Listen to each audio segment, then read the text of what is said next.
Spring 1945, the war in Europe was a final bloody grind across the ravaged landscapes of a dying empire. For Staff Sergeant Jack O'Connell of the United States Army's 101st Airborne Division, and countless American soldiers pushing eastward through a broken country, the vision of the enemy was a stark, brutal clarity: bunkers, shattered villages, defiant remnants of a ruthless military machine.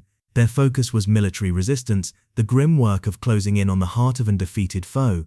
Nothing in their training, nothing in the copious intelligence briefings prepared them for the surreal domestic tableau they would soon encounter: immense, lavish estates, seized by high-ranking government officials, converted into sprawling personal compounds that dwarfed any vision of military encampments or even their own largest training bases back home. On April 23, 1945, elements of the 101st, exhausted and hardened by relentless fighting, were making their final push towards Berchtesgaden, a mountainous region in the south of the country. This picturesque Bavarian locale, with its breathtaking alpine views, was notoriously known to Allied intelligence as the Southern Redoubt, a feared but ultimately mythical last-stand stronghold for the enemy. More precisely, it was the location of the infamous Obersalzberg, a high alpine retreat where many of the most powerful members of the ruling party, including the leader himself, maintained opulent residences. It was anticipated as a bastion of fanaticism, potentially defended to the last man. Yet, the first American forces entering the valleys were met, not by a ferocious defense, but by the quiet desolation of destruction, often already shelled and largely abandoned. As Jack O'Connell's platoon rounded a bend in a narrow mountain road, after days of grinding combat and nerve-wracking reconnaissance through dense pine forests, they expected another bombed-out village, another ruined checkpoint. Instead, before them lay something utterly unexpected: a sprawling complex, partially burned but undeniably vast. It was not a military barracks, it was not a conventional camp, it was a collection of buildings so grand, so luxurious, that the word mansion seemed inadequate. This was a private estate, commandeered, expanded, and fortified to a scale beyond any civilian dwelling American soldiers had ever imagined for an individual or even a small commune. It appeared less like a stronghold of wartime privation and more like an opulent, isolated village catering to a peculiar form of power. Their initial reconnaissance, cautiously advancing into the compound, confirmed the almost bewildering scale. Buildings designed with traditional regional architecture were fused with enormous modern extensions of concrete and steel. Landscaped terraces offered panoramic views of the alpine peaks, meticulously maintained despite the war. What truly shocked Jack and his men, accustomed to the austere conditions of frontline combat or even the relatively modest luxury of their officers' clubs back in America, was not merely the size, but the undeniable opulence. Hand-carved wooden fixtures, enormous stone fireplaces, indoor swimming pools, unfilled but clearly visible, vast kitchens equipped with custom-made appliances, multiple garages filled with luxury automobiles, many abandoned, and entire wings dedicated to libraries, offices, and recreational areas. The compound had its own private cinema, its own guest houses, and elaborate underground bunker systems clearly designed for comfort, not mere survival. This was not the residence of a fighting force, it was the insulated domain of a ruling elite.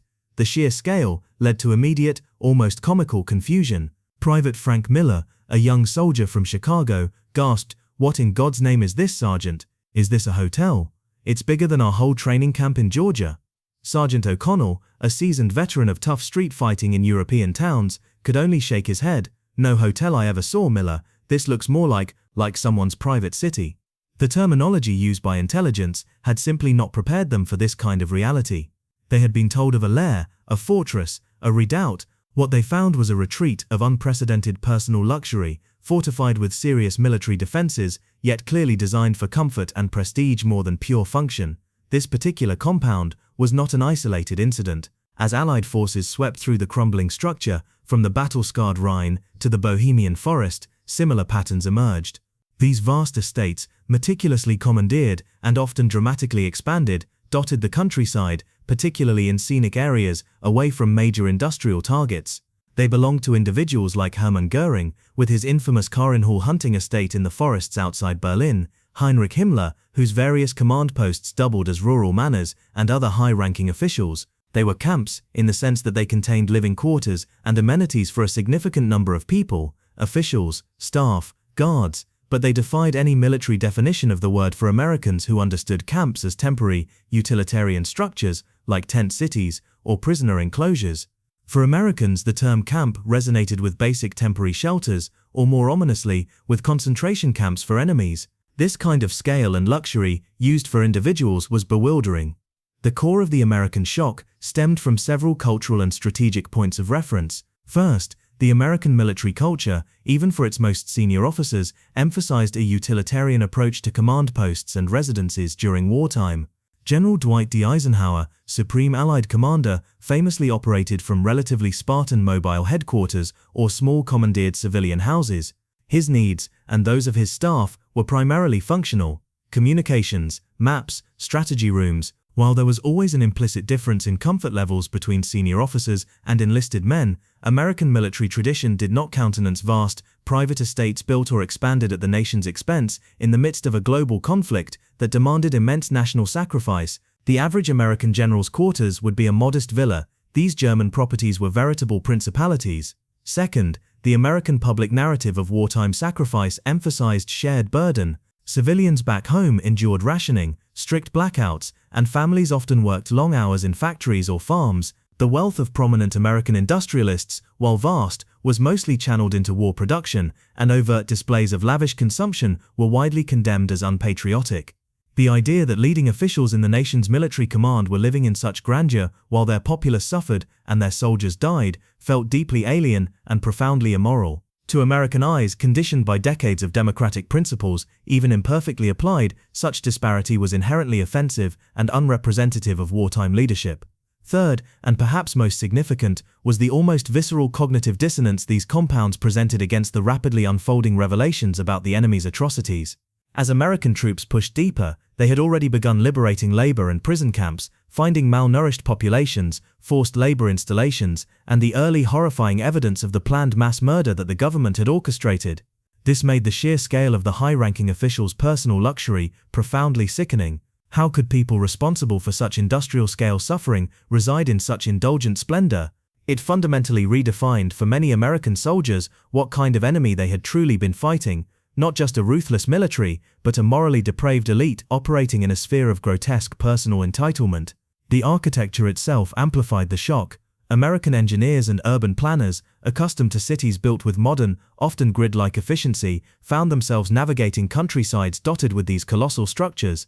Many of them were a peculiar blend of traditional styles, regional chalets, old castles, baronial manors, overlaid with additions of formidable, brutalist modern construction. New wings of reinforced concrete, massive observation towers, sprawling underground tunnel systems that led to climate-controlled cellars and opulent bunkers. The fusion was jarring. It was a clear demonstration of unlimited state funds diverted for personal comfort and display, a visible manifestation of unchecked power wielded by a small, self-serving clique. Jack O'Connell, for example, observed that the kitchens in just one wing of the Berchtesgaden estate were larger and better equipped than many industrial cafeterias he had seen back in New England. As exploration continued through these commandeered camps, details emerged that further astonished the American forces: the meticulous personal landscaping, the presence of fully stocked wine cellars, some featuring incredibly rare French vintages, even as the rest of Europe starved, private art collections, often plundered, custom-made furniture, and entire servants' quarters for their substantial retinue of domestic staff and personal guards. These were not just private homes, they were microcosms of a totalitarian state, with power centers, communication hubs, guest accommodations for numerous cronies and foreign dignitaries, and self-sufficient amenities for months of isolated luxury. Each official ran his own parallel mini-state, headquartered from a personal manor. The contrast between this internal privilege and external military struggle became increasingly stark and psychologically jarring for the Americans. Furthermore, the American soldiers were deeply disturbed by the revelation of how these grand properties were managed. Documents found in various estates hinted at a widespread system of forced labor. Prisoners of war, displaced persons, and concentration camp inmates were often exploited to build and maintain these palatial compounds. Farm laborers, agricultural specialists, gardeners, and domestic staff were regularly drawn from conquered territories or even coerced from within the civilian population, laboring for minimal or no pay under coercive conditions. The very aesthetic that the high command prized, from the meticulously manicured lawns to the lavish interiors, was often maintained by human suffering. This added another layer of revulsion to the American discovery. The enemy's grand private life was literally built on slavery, a system diametrically opposed to American ideals. Major Ben Carter, an intelligence officer from Ohio, attached to the 101st, painstakingly documented findings in various properties for later war crime investigations. In a report on a series of confiscated estates near Nuremberg, he noted with bitter irony, "These places are less command centers and more pleasure palaces. The enemy claims to fight for its nation's survival, yet its highest officers live as feudal lords, extracting all they can from the populace and from conquered lands. They did not share the burden, they imposed it on others. Their so-called camps redefine the very meaning of extravagance during total war." The sheer waste of resources evident in these massive insulated operations, particularly given Germany's rapidly deteriorating industrial capacity and civilian hardship, appeared to American eyes as almost pathological. Why divert precious labor, concrete, steel and fuel to expand a general's personal swimming pool, or add another guest wing, when the nation was on its knees? It spoke to a deeply ingrained corruption and a stunning lack of self-awareness. The American perception of the High Command's camps further highlighted the deep cultural schism between democratic transparency and authoritarian opaqueness. In a democratic society, such overt personal indulgence by wartime leaders would provoke widespread public outcry and political condemnation. The very existence of these mansion-sized compounds, hidden from most ordinary citizens of the enemy state, spoke volumes about a regime built on a hierarchy of absolute privilege and secret entitlements. Most common German soldiers and civilians were wholly unaware of the lavish lifestyle of their highest leadership. They were shown austere images of their leaders sharing hardships, while the reality was one of unimaginable extravagance behind fortified walls. This hidden dimension of command life, revealed only through the grim advance of Allied armies, shocked Americans by exposing a core element of internal German social contract, a brutal inequality, where some bore all the burdens while others claimed all the spoils. The term camps, applied by American soldiers out of an initial grim attempt at categorization, quickly evolved into something of a dark joke, even among the ranks. They called them party playgrounds, robber baronial estates, or with a cynical chuckle, the general's country club. The incongruity was so stark, so utterly disconnected from the shared human suffering of the conflict, that it had to be processed through humor or deep anger. For many American GIs, encountering these vast decadent properties became as much a defining memory of their enemy as the fierce firefights or the bleak sight of starving prisoners. It added a new disgusting layer to their understanding of what they were fighting against, not just an enemy army, but a fundamentally corrupt, self-serving, and morally bankrupt elite. It also stood in profound contrast to their experiences with concentration camps. The scale of individual opulence on display mirrored the industrial scale of human suffering they had just witnessed or were about to uncover. Both were camps, but for wildly different purposes and utterly divergent human experiences, illuminating the perverse duality of the dying nation's moral universe. The enduring memory for many Americans was not merely of confronting grand strategic visions or military prowess, but of an unsettling encounter with extreme morally blind hypocrisy. This fundamental realization, seared into their minds, solidified their conviction in the righteous cause of their conflict against a truly reprehensible leadership. Summer 1945. With Germany's unconditional surrender, the full weight of occupation fell upon Allied forces. For countless American soldiers and intelligence officers, the immediate aftermath was a scramble to establish order, root out hidden fanatics, and collect vast quantities of documentation about the defeated power. This comprehensive post-war analysis, however, continually circled back to the startling anomaly of the mansion-sized properties occupied and often radically expanded by high-ranking German officials. What began as a frontline shock quickly became a systemic point of fascination for Allied occupation authorities, intelligence agencies, and sociological researchers. These camps, they realized, were not merely extravagant residences, but carefully constructed emblems of a totalitarian system, revealing deep-seated insights into its leadership structure, economic priorities, and moral decay. For Lieutenant Thomas Hayes, a sharp intelligence officer seconded to the Counterintelligence Corps (CIC), and specifically tasked with cultural asset identification, the initial awe at places like the Ober-Salzberg had transmuted into a grim professional curiosity. His team's job was to inventory, classify, and eventually repurpose or dismantle such compounds. He and his team discovered that the grandeur extended beyond mere surface opulence to the very heart of their functionality. These mansion camps frequently had their own independent power generators, sophisticated water treatment plants, extensive refrigeration facilities, and often housed substantial livestock pens and greenhouses to ensure a supply of fresh produce year-round, wholly unconstrained by rationing. This revealed an unparalleled degree of self-sufficiency designed to isolate the elite from the privations their own policies imposed on the populace. They lived entirely outside the system they imposed, Hayes noted in one confidential report. While average German citizens foraged for scraps and feared bombs, their masters had built private paradises. The shocking extravagance was deeply rooted in the ideological underpinning of the German regime. The ruling party actively promoted an aesthetic of grandeur and monumentalism, extending from public architecture to personal lifestyle, believing it projected an image of power, permanence, and national superiority. Officials were implicitly encouraged to commandeer, construct, and flaunt their private domains as outward manifestations of their authority and their privileged position within the ruling hierarchy.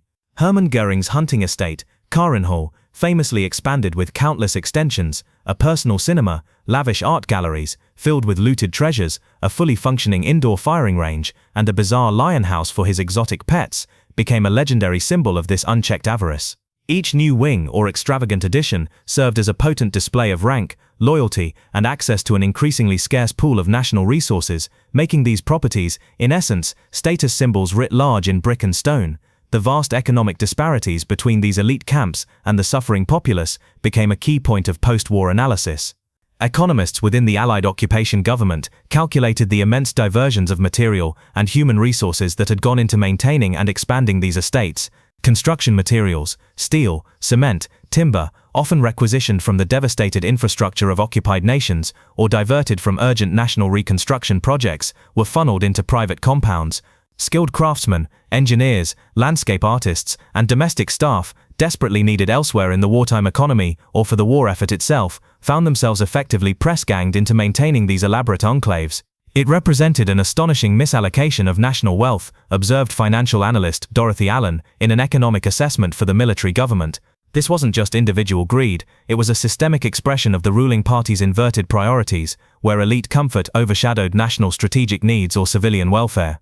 Perhaps most jarring for American researchers was the discovery of private art collections and massive hoards of personal treasures found within these opulent properties. These collections, often including masterpieces systematically plundered from Jewish families, national museums, and private estates across occupied Europe, revealed another grotesque dimension of elite privilege.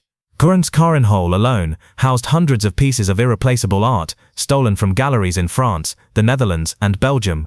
These finds vividly demonstrated that the individuals in charge of Germany's national aesthetic were simultaneously engaged in an organized, industrial-scale theft of cultural heritage.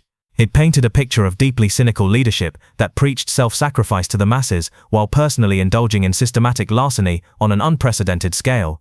To American forces, accustomed to private property rights and legal acquisition, this casual plundering of entire nations' artistic heritage was deeply disturbing and underscored the morally corrupt foundation of the defeated regime.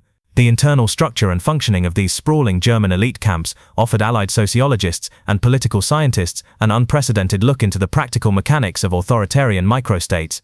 Each major official essentially presided over his own miniature, self-contained bureaucratic and security apparatus within his personal domain. These estates included separate buildings for extensive personal guard contingents, often Waffen-SS personnel, secure communications facilities that sometimes rivaled regional military command centers, and dedicated office suites where substantial personal staffs managed their bureaucratic empires. The isolation and autonomy of these compounds, geographically removed from urban centers but interconnected by secure channels, allowed high-ranking figures to operate with extraordinary independence, free from the scrutiny or constraints that might exist in a more traditional, civilian-integrated government.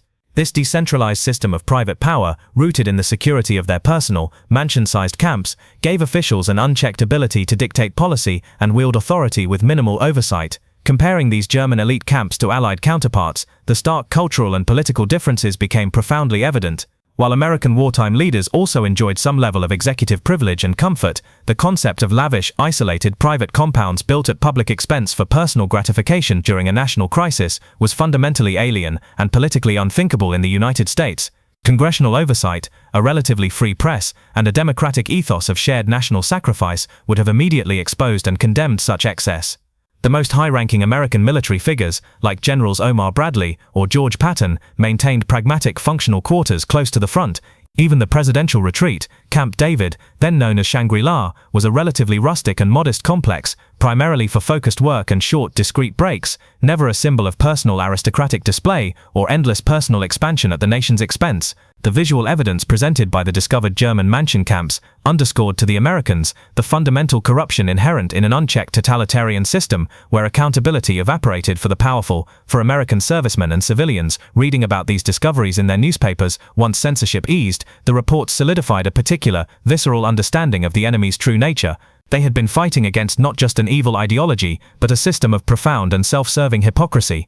The images of grand, opulent estates, standing in grotesque contrast to the squalor of concentration camps, the starvation of civilians, and the rubble of conquered Europe, crystallized for many the moral imperative of the war they had just won. The scale of the camps was so staggering, the personal indulgence so overt, that it redefined their perception of their former enemy's leadership. These were not just fierce nationalists or strategic masterminds, they were deeply corrupt tyrants, morally detached from the suffering they inflicted, living in self-made palaces while their empire burned. The profound cultural gap extended even to recreational elements discovered within these sites. Private cinemas within Guarani's and others' compounds, equipped with state-of-the-art projectors, screened films, often from Hollywood, the very culture their propaganda machine publicly demonized, for personal enjoyment. Game rooms, extensive liquor cabinets filled with foreign spirits, despite severe rationing, and elaborate hunting preserves equipped with full-time staff spoke to a leisure class entirely insulated from the martial sacrifices demanded of others. These small details collectively built a picture of deep hypocrisy, fueling American condemnation of a system that so cynically betrayed its own rhetoric of shared suffering and national rebirth.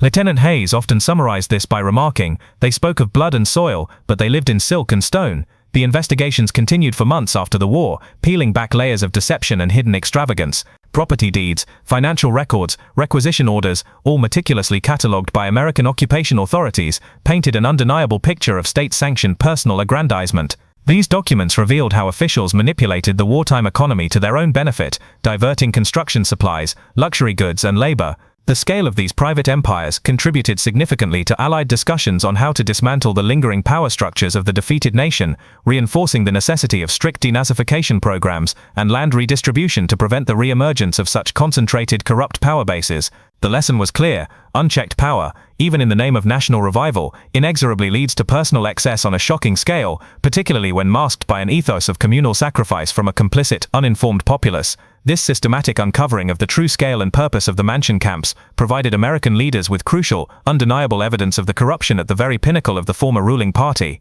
It allowed them to draw a clear distinction between the average citizen, often an unwitting participant in, or victim of the regime's propaganda, and the deeply compromised, morally depraved leadership. The public presentation of these findings to a stunned world contributed to the global understanding of the inherent pathology of totalitarian rule. It showed that tyranny, regardless of its ideological trappings, fundamentally functions as a mechanism for unchecked personal power and egregious privilege, often built directly upon the suffering of millions. The mansions, grand and isolated in their scenic beauty, stood as monumental testaments to a depravity that defied the imagination of a democratic nation at war. The American shock, therefore, was transformed from initial battlefield awe into a profound historical indictment, forever associating the architectural excess of these camps with the regime's systemic internal corruption and its ultimate moral bankruptcy. The war was over, but the revelations continued to shock. For the American occupation forces and the intelligence teams scouring the remnants of the defeated nation, the true extent and implication of the high-ranking German officials' Mansion camps was still being unearthed. These were not mere vestiges of a decadent elite, but systematic constructs of power designed for permanence and shielded from public scrutiny. As the initial battlefield shock gave way to meticulous documentation and reconstruction efforts, the sprawling estates became powerful symbols not just of individual greed, but of a fundamentally broken state that systematically exploited its own people, even in wartime. The operational analysis conducted by Allied command confirmed that many of these properties were more than just personal retreats. They functioned as alternative, decentralized centers of command and policy-making, particularly as centralized urban structures became targets of relentless Allied bombing.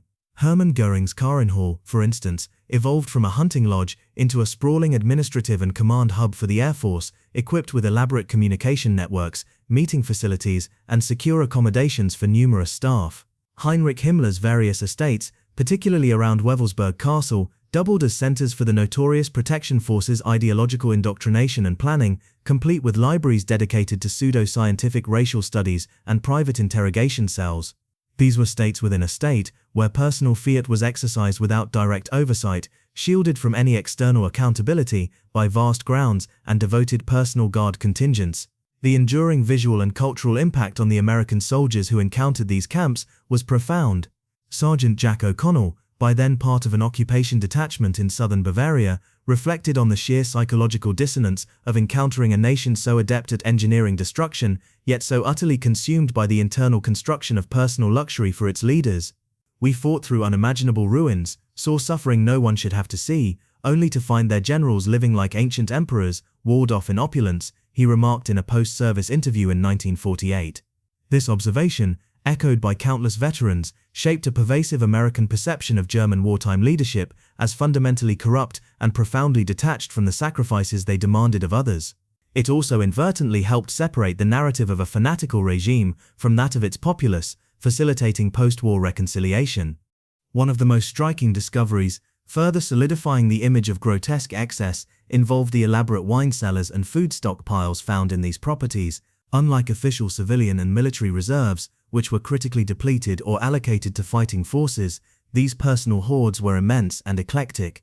At the Obersalzberg, officials discovered bunkers brimming with tens of thousands of bottles of rare vintages, including champagne, expensive cognacs, and fine French wines, all looted from occupied territories, earmarked for elite consumption. Food storage rooms were stocked with imported delicacies, vast quantities of unrationed sugar, coffee, and spices.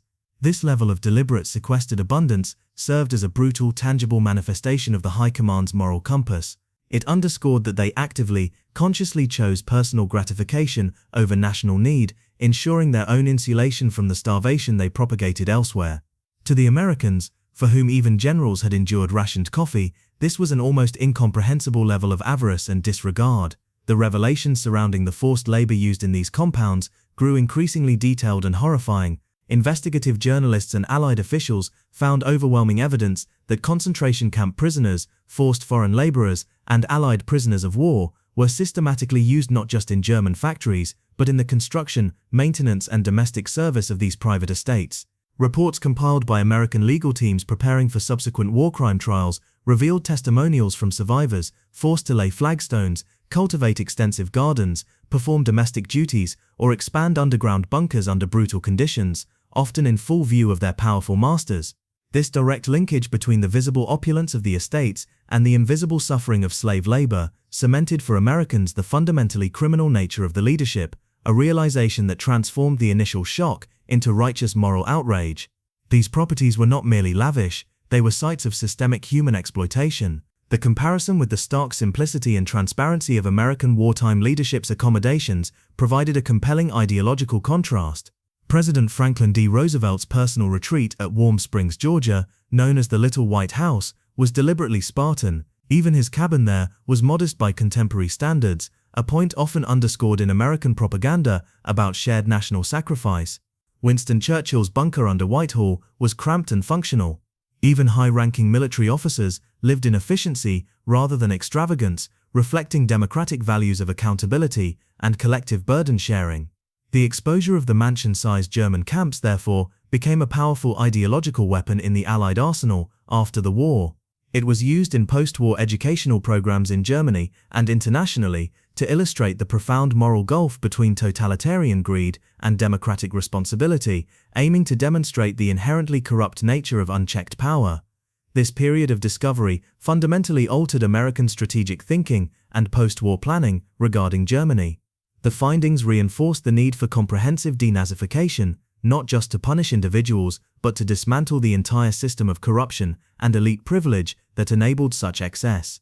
It emphasized the importance of decentralizing political power and re-establishing democratic institutions rooted in transparency and accountability. The Reconstruction efforts, famously encapsulated in the Marshall Plan, sought to rebuild a German society where such grotesque disparities could not again emerge, focusing on a broad-based economic recovery rather than individual enrichment. The camps served as a chilling blueprint for what a powerful, unconstrained totalitarian regime could breed in its leadership. Ultimately, the enduring historical significance of the mansion-sized German camps for Americans lies beyond the simple shock of their discovery. They transcended mere curiosities of war, becoming powerful, indelible symbols. These immense estates visually encapsulated the essence of a profoundly corrupt, self-serving, and ideologically hypocritical leadership that preached self-sacrifice while living in unparalleled opulence, often at the direct expense of those they ruled and those they conquered. For the American soldiers who first encountered them, weary from war and numb to its brutalities, these palaces of power represented a distinct kind of evil, not just the strategic military threat, but the insidious, morally repulsive decadence of a regime that devoured its own soul while reaching for world domination. The image of the conquered land, filled with both liberated death camps and these grotesque private fortresses of luxury, defined for an entire generation what they had fought against and what, in victory, they hoped to forever prevent. It was a tangible, monumental indictment, written in stone and gold, of the ultimate moral bankruptcy of unchecked totalitarian ambition. These camps, though born of a destructive era, stand as permanent, chilling reminders of power's ultimate corruption, starkly revealing what an evil regime truly values behind its grand proclamations. Winter 1945 to spring 1946. With the immediate military objectives achieved, American focus in occupied Germany shifted to demobilization, the gargantuan task of physical and political reconstruction, and critically, documenting the defeated regime's complete nature. The previously shocking mansion camps belonging to high-ranking German officials continued to yield extraordinary insights, becoming a profound point of analysis not only for military and intelligence, but for American political thought and historical understanding. These sprawling estates transformed from mere curiosities into central exhibits, illustrating the grotesque psychological and institutional framework of unchecked power. Lieutenant Hayes's team, along with specialized civilian art restitution units, found themselves cataloging not just properties, but entire economic ecosystems of theft and coercion. One of the most astonishing aspects unearthed was the systematic organization behind the amassing of the vast art and cultural treasures discovered within these elite compounds. Detailed ledgers, carefully maintained by personal staff, many of whom later became reluctant witnesses, revealed provenance from private Jewish collections, European royal houses, and national galleries of occupied nations. Art historians, appalled by the scale of the looting, joined American investigators, often identifying priceless works through archival photographs and subtle catalog markings. The mansions, therefore, weren't just residences, they were literal showcases for institutionalized cultural larceny on a scale that dwarfed prior historical examples. This deliberate, widespread pillaging of national treasures and private patrimony fundamentally redefined, for many Americans, the true criminal scope of the defeated leadership's operations. It was a cultural terrorism as destructive in its way as the military and human atrocities. The psychological impact on the American military personnel, and later, on the American public, continued to deepen. Initial reports from frontline soldiers were raw and filled with indignation. This swiftly became organized indignation as journalists, photographers, and documentary filmmakers were given access to these sites. Iconic photographs, often showing GIs standing awkwardly amidst gilded splendor or confiscated champagne cellars, were disseminated widely in American newspapers and newsreels. These visuals became powerful, visceral evidence for a public that had dutifully accepted rationing, saved war bonds, and sent its sons overseas to fight an abstract evil. These images personalized and concretized the enemy's corruption. It created a lasting, often emotionally charged narrative, the democratic everyman fighting against a morally rotten aristocracy. The visual contrast was clear and effective. American boys in olive drab fatigues against the lavish, opulent backdrops of a regime that glorified suffering for its ideology, but shielded its own from any form of privation. Beyond individual greed, American researchers began to draw links between these isolated, opulent enclaves and the fragmented nature of top-level German decision-making. Rather than a coherent, unified central government, the discovery of multiple mansion camps, each operating as an independent, fully stocked mini-government, reinforced the idea of a feudal-like parallel power structure. Different high officials ran their own fiefdoms, often duplicating efforts, competing for resources, including looted art and labor, and issuing their own directives. This organizational chaos, ironically, enabled their individual extravagance, as each felt entitled to maintain a grandeur befitting their perceived autonomous status. Political scientists in the American occupation zone quickly identified this lack of coherent, transparent centralized authority as a major contributing factor to the nation's disastrous wartime choices and its eventual chaotic collapse. The luxurious camps, in this analytical framework, were not just physical spaces, but symbolic architectures of a fragmented, personality-driven despotism. The concept of moral accountability and justice became profoundly intertwined with the discoveries from these camps. Many of the trials conducted at Nuremberg and subsequent military tribunals included evidence painstakingly gathered from these estates. Financial documents proving the diversion of state resources, detailed inventories of looted goods, and survivor testimonies recounting forced labor on these very properties all contributed to the charges of systematic plunder and crimes against humanity. The visual shock of the opulent mansions provided a stark backdrop against which the heinous nature of the accused's actions was often contrasted, underscoring their profound hypocrisy. American legal teams recognized the persuasive power of showing how deeply individual, personal corruption was baked into the fabric of the high command. These camps ceased to be anecdotal and became crucial pieces of a larger evidentiary puzzle, proving a systematic breakdown of moral and legal boundaries. A unique feature of the investigation involved examining the staff of these lavish camps. From meticulous domestic servants to personal bodyguards, chauffeurs and administrative assistants, the vast machinery of daily life in these compounds revealed much about social coercion. Many lower-level staff members, especially those not ideologically aligned with the ruling party, recounted being terrified, virtual prisoners themselves, under immense pressure to maintain silence and unquestioning obedience. These testimonies offered nuanced perspectives, showing how the privilege of the powerful was maintained through a constant system of intimidation and silent threats, making every occupant of these camps, apart from the main family, a cog in a vast, fear-driven hierarchy. Allied psychologists often analyzed these accounts, seeking to understand the banality of evil, how ordinary people enabled the extraordinary comforts of those perpetrating vast cruelties, often from a complex mix of fear, necessity, and suppressed dissent. The long-term legacy and preservation efforts surrounding these infamous locations also became a critical point of interest. Some of the most notorious properties, like those at the Obersalzberg, were partially or wholly demolished by Allied forces or intentionally left as ruins to prevent them from becoming shrines for any future resurgence of fanatical sentiment. Others were repurposed, some converted into military recreation facilities for Allied troops, an ironic reversal of privilege. Others still stood as silent, skeletal reminders carefully documented and integrated into the emerging historical narrative of the regime's self-indulgent barbarity. The physical sites themselves became educational tools, grim architectural warnings about the dangers of totalitarian rule and unchecked elite power. This was a conscious effort by American occupation authorities to use these sites not just as evidence of the past, but as a preventative lesson for the future of democratic governance in Germany.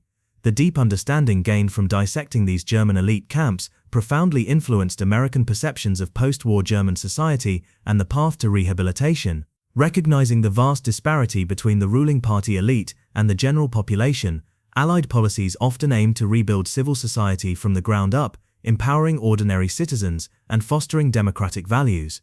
Educational programs were introduced to highlight the systemic corruption of the old order, contrasting it with the transparency and shared sacrifice idealized by democratic nations. The images and stories of the mansion camps provided undeniable justification for these programs, underscoring to both Germans and Americans the absolute necessity of rooting out such profound institutional and personal pathology. It helped create a foundation for re-education that focused not merely on defeat, but on profound moral instruction. Ultimately, the Americans' initial shock at encountering the mansion-sized German camps morphed into a lasting foundational understanding of their enemy's true nature. These sprawling, opulent estates were not isolated aberrations. They were direct, physical manifestations of an entire system predicated on immense personal gain for a privileged few, built upon systematic plunder, coercion, and an unshakable belief in self-entitlement, all hidden behind a facade of national purity and shared suffering.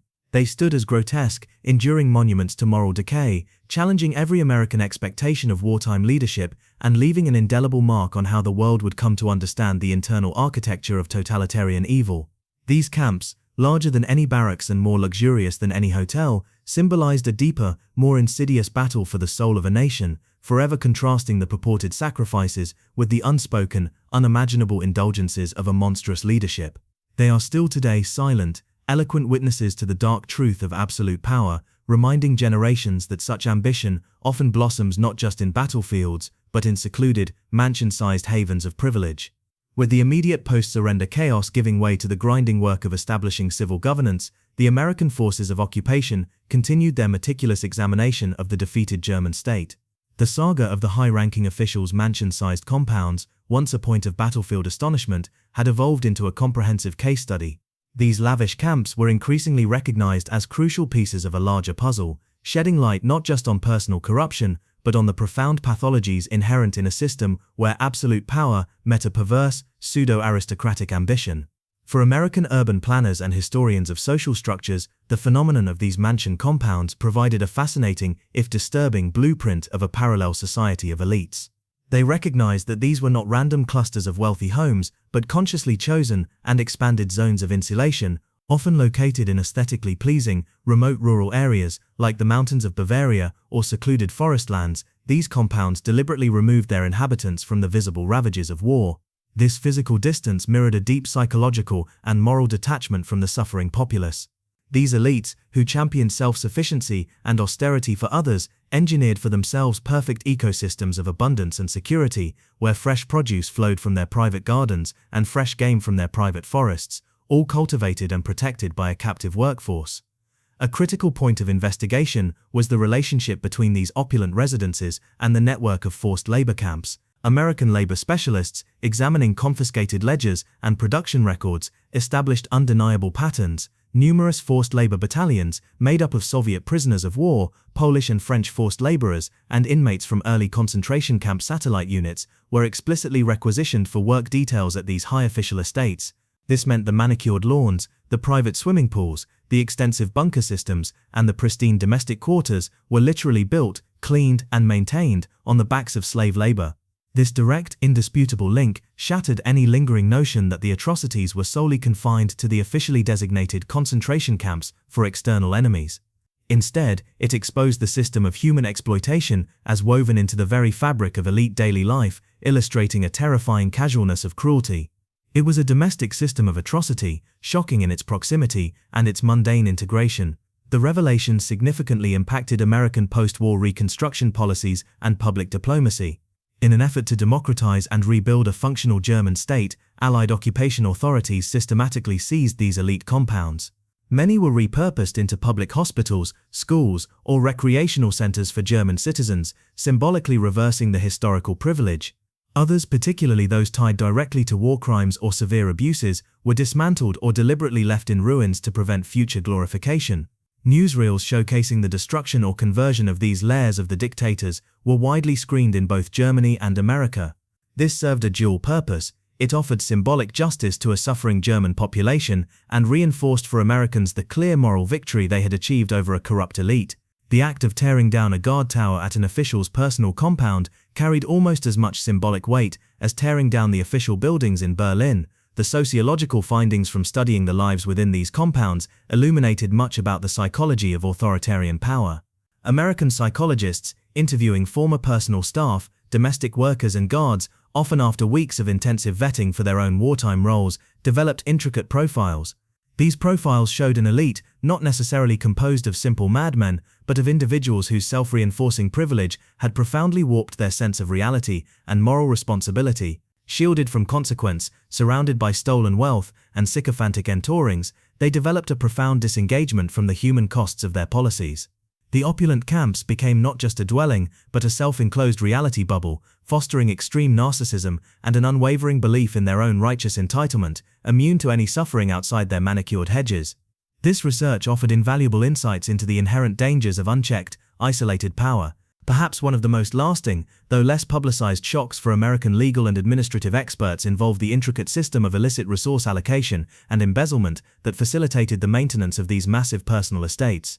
Forensic accountants within the occupation authority delved into wartime supply chains and budgets, revealing how essential materials, e.g., fuel, steel, fine lumber, luxury textiles, and even critical personnel, skilled electricians, builders, artists, were subtly diverted from the official war effort to serve the construction and upkeep of these compounds. It wasn't always outright theft. Often, it was through requisition orders that simply redirected vital resources under the guise of command infrastructure. This deep-seated, systemic corruption, operating beneath the surface of official wartime rationing, revealed a powerful, shadowy internal economy prioritizing elite comfort, underscoring the venal heart of a regime that professed austerity and discipline. The comparison with historical parallels deepened the American analysis. While figures like King Ludwig II of Bavaria had built lavish castles, their projects were funded by state treasuries, debated often bitterly in parliaments, and at least ostensibly open to the public as displays of national art and identity. The German ruling party's mansion camps, in stark contrast, were deeply private, aggressively protected, fundamentally illegitimate in their acquisition of resources, and exclusively for personal consumption. This placed them in a more disturbing category, aligning them less with historical royal extravagance and more with the guarded fortresses of absolute despots who fear their own populace as much as their external enemies. The psychological impact on German civilians, who later learned the full truth of their leaders' private luxury, was devastating. For years they had endured horrific bombings, suffered food shortages, and believed they were making immense sacrifices for a cause articulated by leaders who supposedly shared their plight. The revelations of the opulent camps, filled with looted art, endless wines, and staffed by forced laborers, shattered any remaining illusions of shared burden or patriotic purity.